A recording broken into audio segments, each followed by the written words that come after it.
രാവിലെ തൊട്ട് ഇന്ന് എന്ത് ചെയ്യും എന്ന് ആലോചിച്ച് പിൻട്രസ്റ്റിൽ തപ്പിക്കൊണ്ടിരിക്കുമ്പോഴാണ് സ്നോ വൈറ്റിനെ കണ്ണിൽ പെട്ടത്. ഞാൻ ഇതുവരെ ആയിട്ടും ഞാൻ ഡിസ്നി ക്യാരക്ടേഴ്സ് ഒന്നും വരച്ചു നോക്കിയിട്ടില്ല. ഞാൻ ലൈൻ ആർട്ട്, മണ്ടാല ആർട്ട് അങ്ങനത്തെ വരകളൊക്കെയാണ് കൂടുതലും വരയ്ക്കാറുള്ളത്.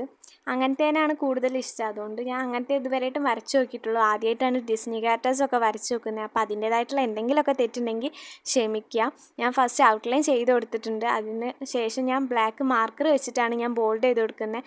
ഇത് കഴിഞ്ഞപ്പം തന്നെ എനിക്കിതിൽ കളർ ഇനി കൊടുക്കണോ വേണ്ടെന്നൊരു കൺഫ്യൂഷനായിരുന്നു. കാരണം ഇപ്പം തന്നെ അത്യാവശ്യം ഭംഗിയുണ്ട് കാണാൻ. ഞാൻ വിചാരിച്ചാലും നല്ല ഭംഗിയുണ്ട് കാണാൻ. ഇങ്ങനെ ആവുമെന്ന് വിചാരിച്ചതല്ല.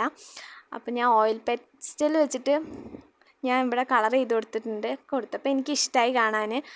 ബ്ലഷൊക്കെ ഇട്ടെടുത്ത് നല്ല ഭംഗിയുണ്ട് കാണാൻ. അപ്പോൾ ഞാൻ ബാക്കിയൊക്കെ ഞാൻ സ്കെച്ച് പെന്നാണ് യൂസ് ചെയ്തിട്ടുള്ളത് ഡ്രസ്സിനും. അപ്പോൾ അതൊക്കെ കഴിഞ്ഞ് വന്നപ്പോൾ എനിക്ക് നല്ല ഇഷ്ടമായി കാണാൻ. അപ്പം നിങ്ങൾക്കും ഇഷ്ടമായോ ഇല്ലയെന്നുള്ളത് കമൻറ്റ് ചെയ്യുക. ഇഷ്ടമായിട്ടുണ്ടെങ്കിൽ ലൈക്ക് ചെയ്യുക, സബ്സ്ക്രൈബ് ചെയ്യുക.